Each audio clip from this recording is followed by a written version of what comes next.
कैसे हैं आप सब? आई होप आप सभी अच्छे होंगे। तो जो हमारी स्टैटिक जीके की सीरीज जो चल रही है, सामान्य ज्ञान की जो बुक आई हुई है रोजगार पे की थी। तो डियर फ्रेंड्स, ये बहुत ही इंपॉर्टेंट बुक है आपके सभी के लिए। सभी एग्जाम जितने भी है, इस बुक की जो खास बात है इसमें क्या है कि सारे के सारे बहुविकल्पी प्रश्न है और सारे के सारे जो प्रश्न है प्रीवियस ईयर किसी न किसी एग्जाम में आए हुए क्वेश्चन है। तो डियर फ्रेंड्स, अगर अभी तक हमारे चैनल को सब्सक्राइब नहीं किया है तो चैनल को जरूर सब्सक्राइब कर लीजिए और पास के बेल आइकन को जरूर दबा लीजिए, क्योंकि आपको इस बुक का जो है रिवीजन इस चैनल पर कराया जा रहा है। तो डियर फ्रेंड्स, आज से जो है आपने पिछली वीडियो नहीं देखी स्टैटिक जीके की, तो प्ले लिस्ट में सारी वीडियो आपको मिल जाएंगी, वहाँ से स्टैटिक जीके को आप तैयार कर सकते हैं। लेकिन आज मैं आपको बता दूं, स्टैटिक जीके का ये लास्ट चैप्टर 21 सरकार की प्रमुख योजना है। आज जो हमारी स्टैटिक जीके खत्म हो जाएगी। इसी के साथ मैं आपको बता दूं कि अगर आपको जो है इसके बाद जो कौन सा सब्जेक्ट आपको जो है रिवीजन करना है वो आप हमें कमेंट बॉक्स में ज़रूर लिख के बताएंगे। तो चलिए आज हम शुरू करेंगे, सरकार की प्रमुख योजनाएं देखते हैं। छोटा सा चैप्टर रहेगा। चलिए बात करेंगे, क्वेश्चन पे पहुंचते हैं हम। क्वेश्चन में पहुंचेंगे डिफरेंट। यहाँ पर सबसे पहला क्वेश्चन जो है इसमें पूछा गया है, निम्न में से कौन सा प्रधानमंत्री स्वनिधि योजना के अंतर्गत लक्षित जो है समूह है। यूपीपीसीएस 2022 का लेटेस्ट क्वेश्चन है, देख सकते हैं आप। भूमिहीन कृषि श्रमिक, सीमांत किसान, फुटपाथ विक्रेता या डेयरी किसान। तो एक नंबर की जब हम बात करेंगे डिफरेंट, तो क्या हो जाएगा यहाँ पर, जो प्रधानमंत्री स्वनिधि योजना के अंदर लक्षित है वो क्या है, फुटपाथ विक्रेता। तो सी ऑप्शन यहाँ पर बिल्कुल सही हो जाएगा। सेकंड नंबर क्वेश्चन पर आते हैं, निम्नलिखित में से कौन सी योजना भारत में ग्रामीण सड़क संपर्क विकास के लिए जिम्मेदार है। यूपी लेखपाल 2022 की जो परीक्षा हुई थी इसमें पूछा गया था। पीएमजीएसवाई या फिर मनरेगा, पीएमआरडीएफ या एसजीआरवाई।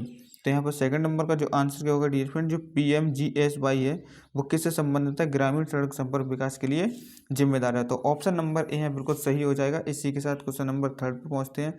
क्वेश्चन नंबर थर्ड में आपसे कहता है, प्रधानमंत्री किसान सम्मान निधि योजना की किस तारीख को शुरू की गई थी। यानी 16 जो बीपीएससी 2022 में पूछा गया था, 1 नवंबर 2017 को, 1 जनवरी 2018 को, या 1 फरवरी 2019 को, या 1 अप्रैल 2020 को। तो 3 नंबर की जब हम बात करेंगे डिस्काउंट, तो आंसर क्या हो जाएगा, 1 जनवरी 2018 को जो है सम्मान निधि योजना जो है शुरू की गई थी। तो ऑप्शन नंबर बी यहाँ बिल्कुल सही हो जाएगा। फोर्थ नंबर क्वेश्चन पर आते हैं, निम्नलिखित में से कौन सी योजना के तहत किसी भी ग्रामीण परिवार वयस्क को एक वित्तीय वर्ष में 100 दिनों की रोजगार गारंटी दी जाती है जो अकुशल शारीरिक कार्य करने से इच्छुक हैं। यूपी लेखपाल 2022 में से पूछा गया था, राष्ट्रीय ग्रामीण विकास फेलोशिप योजना, दीनदयाल उपाध्याय ग्रामीण कौशल योजना, राष्ट्रीय ग्रामीण आजीविका मिशन या ग्रामीण रोजगार गारंटी योजना। तो फोर्थ नंबर का जो आंसर है डिफरेंट, रोजगार जो ग्रामीण रोजगार गारंटी योजना के अंतर्गत 100 दिनों के लिए रोजगार की गारंटी दी जाती है। तो ऑप्शन नंबर 4 यहाँ पर बिल्कुल सही हो जाएगा। इसी के साथ क्वेश्चन नंबर 5 पर आते हैं, प्रधानमंत्री जनधन योजना पीएमजेडीवाई की शुरुआत किसने की थी। आरआरबी एनटीपीसी 2016 में पूछा हुआ था। नरेंद्र मोदी ने, मनमोहन सिंह ने, अटल बिहारी वाजपेयी या राजीव गांधी ने। तो फिफ्थ नंबर का जो आंसर होगा डिफरेंट, जो पीएमजेडीवाई की योजना शुरू की थी वो नरेंद्र मोदी ने की थी। तो ऑप्शन नंबर ए है बिल्कुल सही हो जाएगा। 6 नंबर की बात करेंगे, भारत सरकार की निम्नलिखित में से कौन सी योजना विधवाओं, बुजुर्गों, विकलांगों लोगों को पेंशन के रूप में वित्तीय सहायता प्रदान करती है। यूपी लेखपाल 2022 में पूछा हुआ है। एसजीआरवाई, आपका एनएसएपी, या फिर आपका जो है एसएजीवाई, या फिर आपका मनरेगा। तो ऑप्शन यहाँ पर कौन सा सही हो जाएगा डिफरेंस, जब हम ऑप्शन की बात करेंगे यहाँ पर, तो 6 नंबर का जो ऑप्शन होगा आपको क्या हो जाएगा, बी ऑप्शन, यानी एनएसएपी जो है आपका बिल्कुल राइट आंसर हो जाएगा। 6 नंबर क्वेश्चन पर आते हैं, आयुष्मान भारत डिजिटल मिशन के संदर्भ में निम्न कथनों पर विचार कीजिए। तो यहाँ पर आपको जो है प्राइवेट अस्पतालों, सरकारी अस्पतालों को इसे अवश्य अपनाना चाहिए, क्योंकि इसका लक्ष्य स्वास्थ्य की सार्वजनिक व्याप्ति है। अंतर्गोगत व भारत के हर नागरिक को इसका हिस्सा जो है हो जाना चाहिए। ये पूरे देश में निर्बाध रूप से लागू किया जा सकता है। तो कौन सा कथन जो है यहाँ पर सही है। और आईएएस 2022 में से क्वेश्चन को पूछा है कि केवल 1 या 2, केवल 3, केवल 1 या 3, या फिर 1 2 3, तीनों के तीनों। तो यहाँ पर क्वेश्चन नंबर 7 की जब हम बात करें डिफरेंट, तो आंसर कौन सा हो जाएगा, 1 और 3 यहाँ पर बिल्कुल सही है। तो सी ऑप्शन यहाँ बिल्कुल सही हो जाएगा। इसी के साथ 8 नंबर क्वेश्चन पर, निम्नलिखित में से किस प्रोग्राम का लक्ष्य जो है स्वरोजगार के अवसरों का सृजन करना है। आरआरबी एनटीपीसी 2021 में पूछे हुए क्वेश्चन है। पीएमआरवाई, आईसीडीसीएस, या फिर आपका एनआरएचएम या एसएसए। तो यहाँ पर 8 नंबर का जो आंसर डिफरेंट क्या हो जाएगा, जो पीएमआरवाई है वो नए रोजगार जो है अवसरों का सृजन करने से संबंधित है। तो ऑप्शन नंबर यहाँ बिल्कुल सही हो जाएगा। 9th नंबर क्वेश्चन पर आते हैं, निम्नलिखित में से भारत सरकार की किस योजना का मुख्य उद्देश्य बालिकाओं की उत्तरजीविका को सुनिश्चित करना है? यूपी लेखपाल 2022 में पूछा हुआ क्वेश्चन है। समग्र शिक्षा अभियान, बेटी बचाओ बेटी पढ़ाओ, राष्ट्रीय ग्रामीण आजीविका मिशन या प्रधानमंत्री आवास योजना। तो 9 नंबर की जब हम बात करेंगे डिफरेंट, तो क्या हो जाएगा? उद्देश्य जो बालिकाओं की उत्तरजीविका को सुनिश्चित करता है वो है बेटी बचाओ और बेटी पढ़ाओ। तो ऑप्शन नंबर बी यहाँ पर बिल्कुल सही हो जाएगा। 10वें नंबर क्वेश्चन पर आते हैं। बजट 2019 में भारत सरकार द्वारा घोषित उस योजना का नाम बताइए जिसके तहत छोटे और सीमांत कृषकों को 6,000 प्रति वर्ष की गारंटी शुदा आय प्रदान की जाएगी। तो आरआरबी एनटीपीसी 2021 में पूछा गया था। प्रधानमंत्री फसल बीमा योजना, परंपरागत कृषि विकास योजना, प्रधानमंत्री किसान सम्मान निधि या प्रधानमंत्री कृषि सिंचाई योजना। तो 10th नंबर का जो आंसर आपका क्या हो जाएगा यहाँ पर? जो प्रधानमंत्री किसान सम्मान निधि है इसके अंदर जो है क्या दी जाती है? 6,000 प्रति वर्ष की गारंटी शुदा आय प्रदान की जाती है। इसी के साथ पढ़ेंगे यहाँ पर 11th नंबर क्वेश्चन पर। और वीडियो आपको अच्छी लग रही हो तो लाइक जरूर करेंगे और चैनल को सब्सक्राइब जरूर कर लेंगे dear friends. 11th number question पर आते हैं। निधि निम्नलिखित में से किनके प्रोत्साहन के लिए आपका सर्वसमावेशी योजना है? अब्रेला जो है स्कीम है, CDS 2021 में से पूछा गया था। युवा एवं उत्तराकांक्षी नव प्रवर्तकों के लिए यहाँ पर बात करेंगे। इसका जो आंसर डिफरेंस यही आपका सही हो जाएगा। तो यहाँ पर ए ऑप्शन बिल्कुल सही हो जाएगा।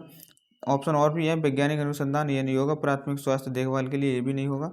ग्रामीण क्षेत्रों में प्राथमिक शिक्षा के लिए ये भी नहीं होगा। तो 12th नंबर की बात करेंगे हम यहाँ पर। 12th नंबर का क्वेश्चन देखते हैं। निम्नलिखित में से कौन सी योजना हमारे देश की पारंपरिक कलाओं शिल्पों के संरक्षण और अल्पसंख्यक समुदायों के पारंपरिक कारीगरों और शिल्पकारों की क्षमता का निर्माण के लिए जो है आपका? तो यूपी लेखपाल 2022 में पूछे हुए क्वेश्चन है। उज्ज्वला योजना, आजीविका योजना, उस्ताद योजना या इनमें से कोई नहीं। तो 12 नंबर का जो आंसर होगा डिफरेंस क्या हो जाएगा? तो जो आंसर होगा सी ऑप्शन बिल्कुल सही हो जाएगा। उस्ताद योजना इससे रिलेटेड है तो ऑप्शन नंबर सी है बिल्कुल सही हो जाएगा। 30 नंबर क्वेश्चन पर आते हैं हम। आयु वर्ग के लोग प्रधानमंत्री सुरक्षा बीमा योजना के लिए पात्र हैं। आरआरबी एनटीपीसी 2021 के 14 से 59 वर्ष, 21 से 65 वर्ष, 15 से 60 वर्ष या 18 से 70 वर्ष। तो 13 नंबर की जब बात करेंगे डिफरेंट, तो 18 से 70 वर्ष के लोग हैं वो किस योजना के जो है के लिए पात्र है? PMSBY के लिए, प्रधानमंत्री सुरक्षा बीमा योजना के तहत। 14 नंबर की बात करेंगे। प्रधानमंत्री में कौन सी गैर कृषि गतिविधियों में महिलाओं के उद्यमशीलता कौशल के विकास के माध्यम से महिलाओं के आर्थिक सशक्तिकरण का प्रावधान जो है जारी करती है? तो यहाँ पर लेखपाल 2022 में पूछा गया है।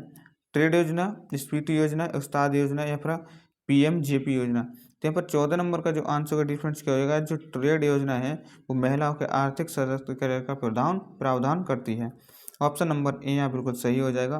15 नंबर क्वेश्चन पर हम आते हैं। भारत सरकार के निम्नलिखित मंत्रालयों में से कौन सा मंत्रालय जून 2020 को स्थापित गरीब कल्याण रोजगार अभियान के लिए एक नोडल मंत्रालय है? CGL 2021 में से पूछा हुआ था कि ग्राम विकास अधिकारी, श्रम और रोजगार मंत्रालय, आवास और शहरी मामलों का मंत्रालय या जल शक्ति मंत्रालय। तो 15 नंबर का जो आंसर होगा डिफरेंस कौन सा है वो आप तो बताएंगे। यहाँ पर ग्रामीण विकास मंत्रालय है जिसने क्या किया था? गरीब कल्याण रोजगार अभियान के लिए एक नोडल जो है मंत्रालय है आपका। ये ऑप्शन सही हो जाएगा। इसी के साथ 16 नंबर क्वेश्चन पर आते हैं। ग्रामीण क्षेत्रों की अर्थव्यवस्था और बुनियादी ढांचे को मजबूत करने के लिए 2021 में निम्नलिखित में से कौन सी योजना शुरू की गई थी? यूपी लेखपाल 2022 में पूछे हुए क्वेश्चन है। क्या यूपी मातृभूमि योजना, यूपी सहभागिता योजना, यूपी संत रविदास शिक्षा सहायता योजना या इनमें से कोई नहीं? तो 16 नंबर का जो आंसर होगा डिफरेंस इनमें से कोई भी योजना नहीं है आपकी। तो डी ऑप्शन यहाँ बिल्कुल सही हो जाएगा।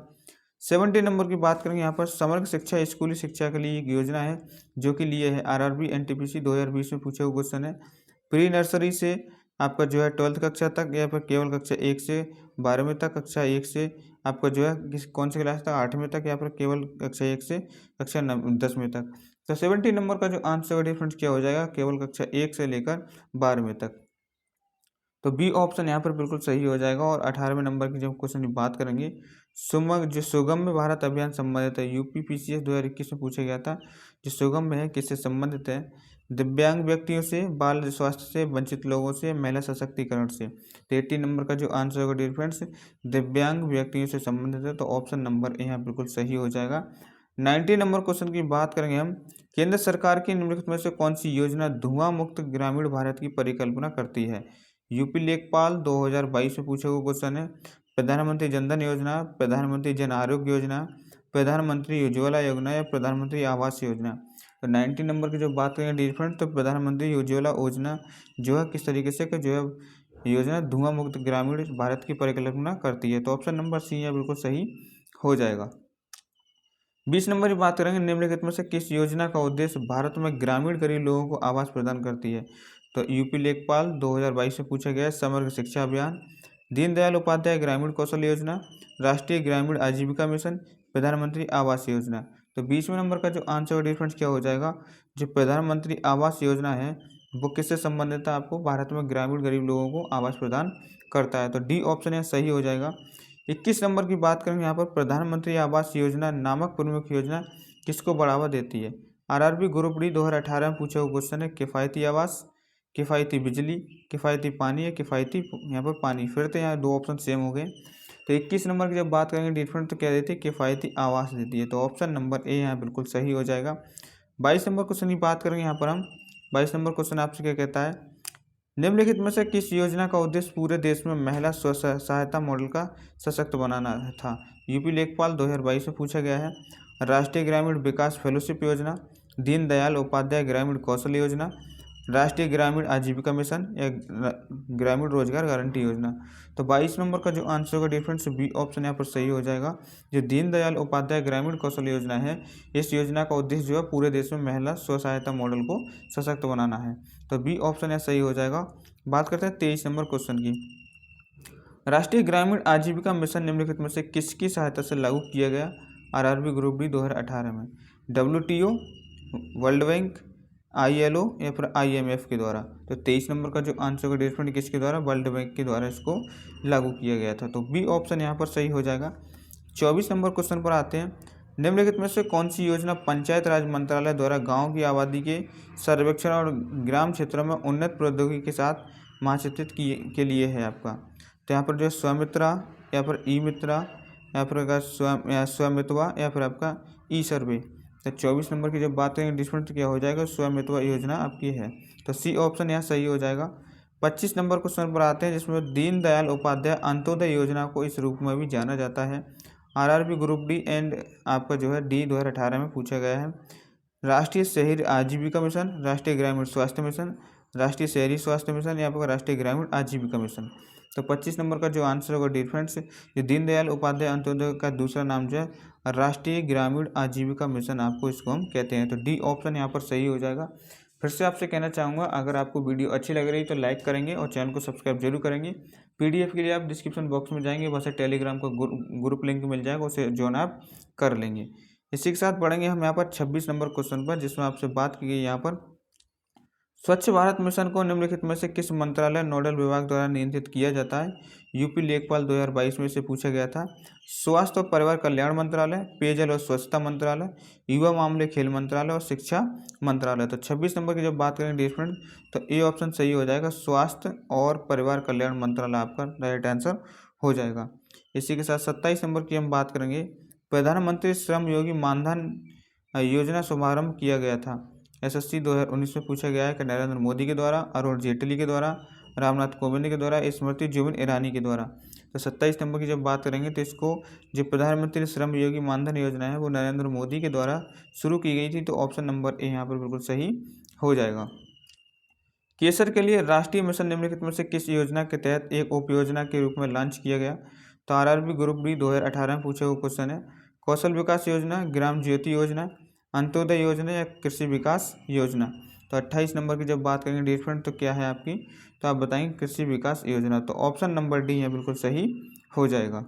29 नंबर क्वेश्चन पर आते हैं हम, हाल ही में भारत सरकार द्वारा किस उद्देश्य के लिए प्रधानमंत्री कृषि सिंचाई योजना शुरू की गई।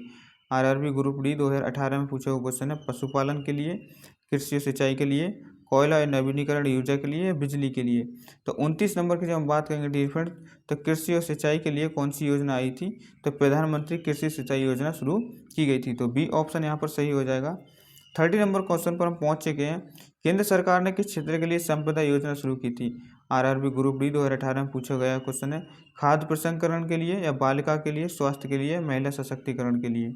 तो 30 नंबर का जो आंसर होगा आपका क्या हो जाएगा, जो खाद्य प्रसंस्करण है आपका, इसके लिए कौन सी योजना आई थी, संपदा योजना। तो ए ऑप्शन यहाँ पर सही हो जाएगा। और 31 नंबर क्वेश्चन पर पहुंच चुके हैं, वित्तीय समावेशन में तेजी लाने के लिए भारत सरकार द्वारा निम्नलिखित में से कौन सी योजनाएं शुरू की गई? आरआरबी ग्रुप डी 2018 में पूछा हुआ क्वेश्चन है। कृषि सिंचाई योजना, ग्राम ज्योति योजना, जनधन योजना, कृषि विकास योजना। तो बात करेंगे 31 नंबर क्वेश्चन की डियर फ्रेंड, तो कौन सी जनधन योजना शुरू की गई? सी ऑप्शन यहाँ पर बिल्कुल सही हो जाएगा। 32 नंबर की बात करेंगे हम। 2019 में निम्नलिखित में से किस मुख्यमंत्री ने युवा श्री अर्पण योजना का अनावरण किया था? आरआरबी 2019 में पूछा गया है। अरविंद केजरीवाल, नीतीश कुमार, योगी आदित्यनाथ, ममता बनर्जी। तो 32 नंबर की हम बात करेंगे डिफरेंट क्या हो जाएगा? ममता बनर्जी ने जो है युवा श्री अर्पण योजना का जो है अनावरण किया था। तो डी ऑप्शन यहाँ पर सही हो जाएगा। आते हैं 33 नंबर क्वेश्चन पर। निम्नलिखित में से कौन सी योजना राष्ट्रीय फसल बीमा योजना को दर्शाती है? आरआरबी एनटीपीसी 2016 में पूछा गया था। पीएमएसबीवाई, पीएमजेडीवाई, पीएमएफबीवाई या पीएमजेजेबीवाई। तो 33 नंबर का जो आंसर होगा आपका क्या हो जाएगा डिफरेंस यहाँ पर? पीएमएफबीवाई जो है किसको दर्शाती है? राष्ट्रीय फसल बीमा योजना को दर्शाती है। ऑप्शन नंबर सी यहाँ बिल्कुल सही हो जाएगा। 34 नंबर क्वेश्चन पर पहुंच चुके हैं। निम्नलिखित में से किस मंत्रालय ने 2017 में प्रसाद योजना शुरू की थी? आरआरबी ग्रुप डी 2018 में पूछा हुआ क्वेश्चन है। पर्यटन मंत्रालय, स्वास्थ्य और परिवार कल्याण मंत्रालय, गृह कृषि मंत्रालय, रक्षा मंत्रालय। तो 34 नंबर की जब हम बात करेंगे डिफरेंट तो क्या हो जाएगा? जो पर्यटन मंत्रालय है इन्होंने कौन सी योजना शुरू की थी? प्रसाद योजना जो शुरू की थी। तो ए ऑप्शन यहाँ पर सही हो जाएगा। इसी के साथ 35 नंबर क्वेश्चन पर आते हैं। संगम योजना संगम संबंधित है। BSSC 2018 में पूछा गया है। ग्रामीण क्षेत्रों में कृषि मेला से, ग्रामीण क्षेत्रों में अल्पसंख्यकों से, या ग्रामीण क्षेत्रों में सांस्कृतिक गतिविधियों से, या ग्रामीण क्षेत्रों में विकलांगों से। तो 35 नंबर का जो आंसर होगा आपका क्या हो जाएगा डिफरेंस? जो हमारी ग्रामीण क्षेत्र के विकलांग हैं उनसे आपकी संबंधित तो कौन सी? संगम योजना। तो डी ऑप्शन यहाँ पर सही हो जाएगा। 36 नंबर क्वेश्चन पर पहुंच चुके हैं। निम्नलिखित लक्ष्य समूह में कौन सी गरीब कल्याण रोजगार अभियान योजना के लाभार्थी हैं? सभी ग्रामीण महिलाएं, सभी वापस आने वाले प्रवासी, गरीब रेखा से नीचे के सभी परिवार, नगर में आने वाले सभी नए प्रवासी। CDS 2021 में से पूछा गया था। तो आंसर क्या हो जाएगा डिफरेंट? जो सही वापस आने वाले प्रवासी थे इनके लिए कौन सी योजना आई है? गरीब कल्याण रोजगार अभियान जो है शुरू किया गया था। तो बी ऑप्शन यहाँ पर सही हो जाएगा। इसी के साथ 37 नंबर क्वेश्चन की हम बात करेंगे। प्रधानमंत्री बाढ़ी योजना का संबंध किससे है? UPSC 2021 में पूछा, UPPCS में 2021 में पूछा क्वेश्चन है। प्रिंट तथा डिजिटल मीडिया के सेंसरशिप से, लोक संगीत के विकास से, लोकसभा के दृश्य श्रव्य प्रसारण से, सार्वजनिक स्थलों पर वाईफाई की उपलब्धता से। तो 37 नंबर की बात करेंगे डियर फ्रेंड, तो डी ऑप्शन यहाँ पर बिल्कुल सही हो जाएगा। प्रधानमंत्री बाढ़ी योजना का संबंध किससे है? सार्वजनिक स्थलों पर वाईफाई की उपलब्धता से। तो डी ऑप्शन सही हो जाएगा बिल्कुल।